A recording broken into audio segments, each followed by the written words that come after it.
उमा राठौड़, सहायक आचार्य रसायन शास्त्र। आज हम बीएससी पार्ट फाइनल के पेपर 3 में नई यूनिट शुरू करेंगे जिसका नाम है स्पेक्ट्रोस्कोपी।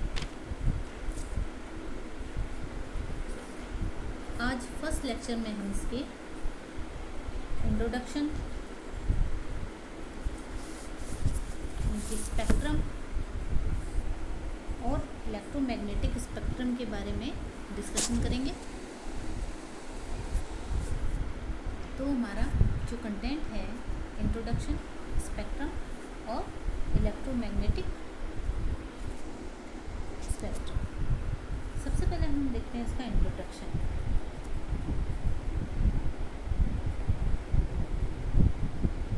हम जानते हैं कि भिन्न भिन्न ऊर्जा और तरंग दैर्ध्य वाले जो विद्युत चुम्बकीय विकिरण को पृथक करने के लिए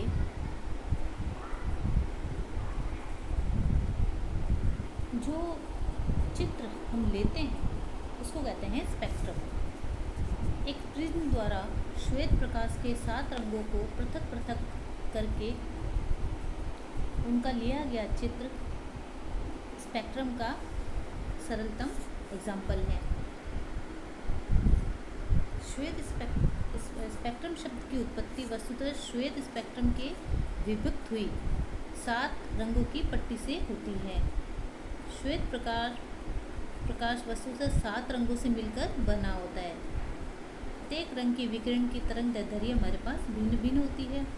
यदि प्रकाश के एक पतले पुंज को किसी भी हम प्रिज्म से गुजारें तो यह 7 रंगों में बट जाता है और इनकी तरंग दैर्ध्य लगातार क्रम में होने के कारण डिटेक्टर में ये लगातार 7 रंगों, जिसे हम प्योर यानी बैंगनी, नीला, आसमानी, हरा, पीला, लाल, इनकी एक पट्टी प्राप्त होती है जिसे हम स्पेक्ट्रम का नाम देते हैं। Various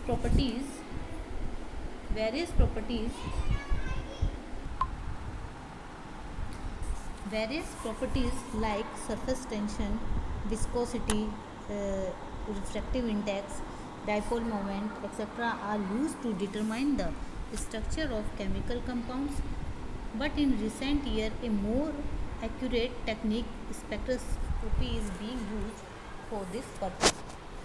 Spectroscopy deals with the transitions that a molecule undergoes between its energy level on absorption of absolute suitable radiations.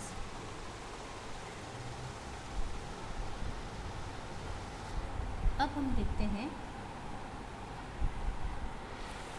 about spectrum. When a beam of white light is incident upon a prism or grating, it disperses into different bands of different color. This phenomenon is called dispersion. The range of different color is formed due to red to violet, which is abbreviated as Vibgyor.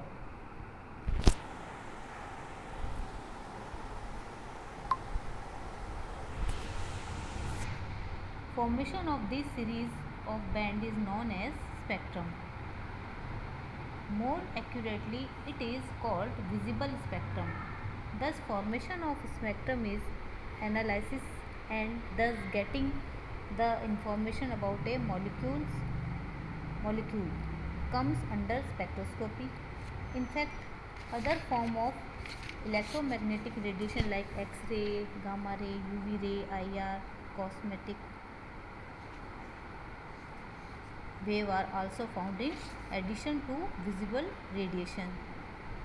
Therefore, study of emission and absorption of electromagnetic radiation by matter in general is called spectroscopy. अब हम आगे देखते हैं magnetic spectrum. श्वेत या दृश्य प्रकाश एक प्रकार के विद्युत चुम्बकीय विकिरण हैं जिनके बारे में सबसे पहले मैक्सवेल ने जानकारी दी थी। उन्होंने बताया कि जो उच्च आवृत्ति वाली यानी हाई फ्रिक्वेंसी वाली अल्टरनेटिंग करंट में से जो विकिरण रेडिएशन निकलती है जो कि तरंगों के रूप में होती है और त्रिविम आकाश यानी स्पेस में प्रकाश की गति के समान वेग से गति करती है।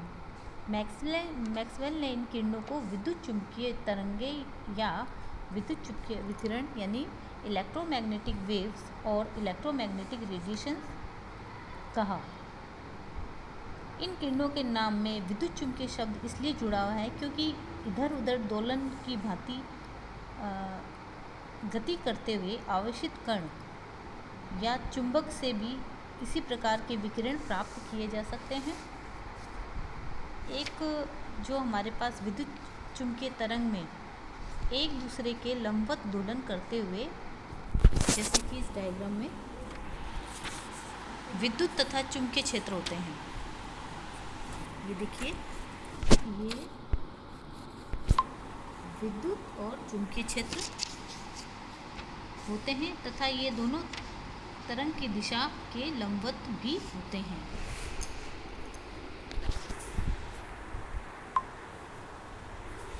Electromagnetic spectrum, the entire distribution of electromagnetic radiation according to frequency of wavelength.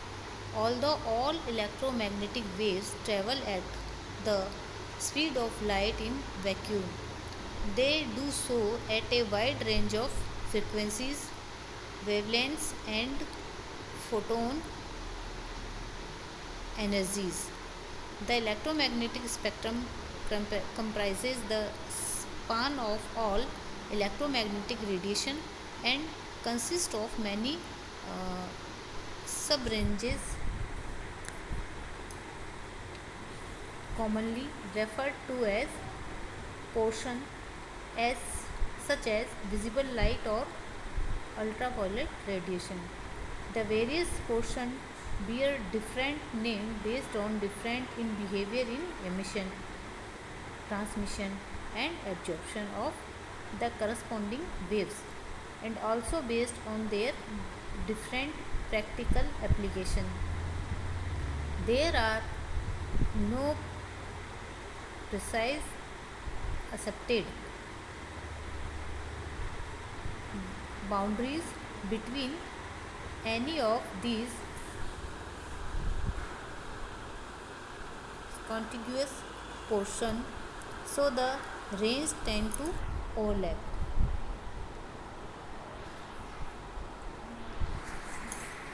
अब हमारे पास ये जो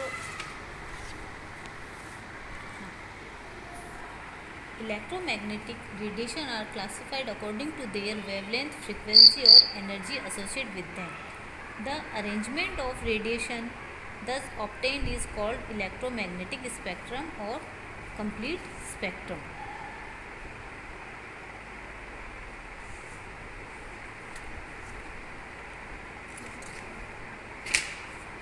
Planck equation E is equal to h mu helps in finding the energy of one quantum of a radiation.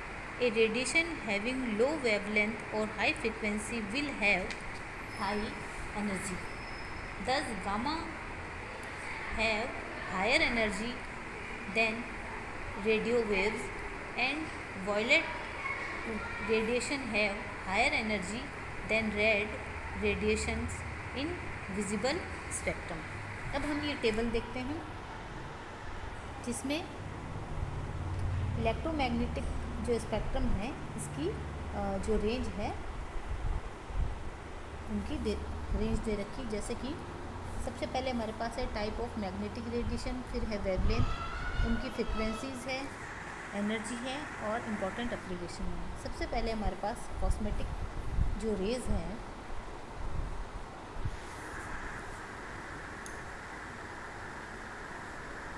इनकी frequency wavelength angstrom में दी हुई है।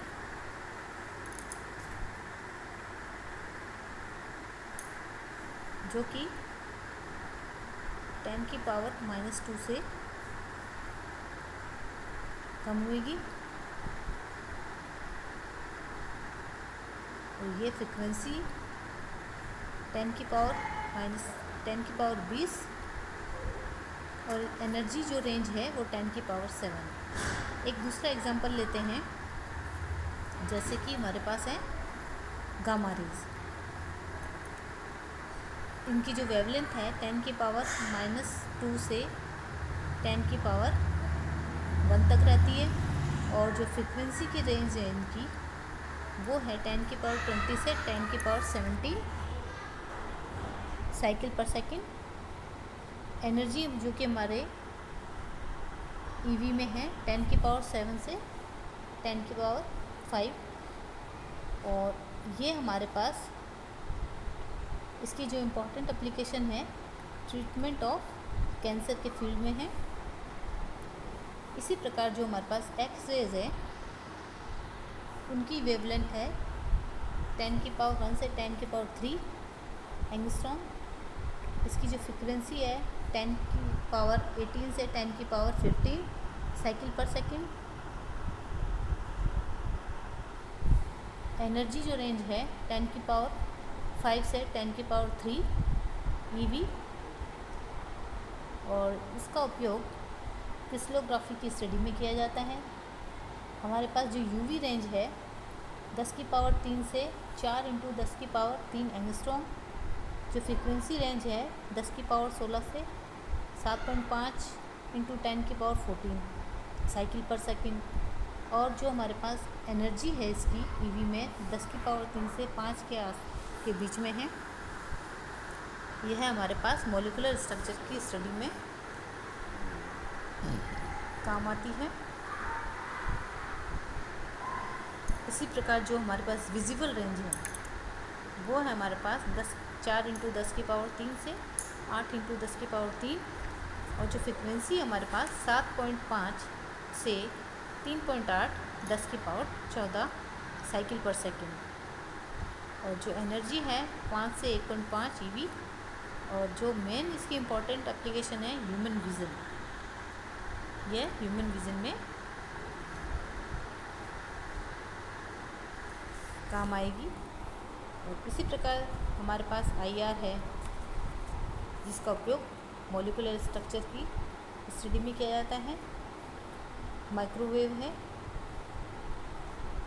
जो कि रडार कम्युनिकेशन में, रेडियो वेव है। यह हमारे पास इसकी जो रेंज है 10 की पावर 9 से 10 की पावर 13 एंगस्ट्रॉम है। फ्रीक्वेंसी है 10 की पावर 10 से 10 की पावर 5 साइकिल पर सेकेंड।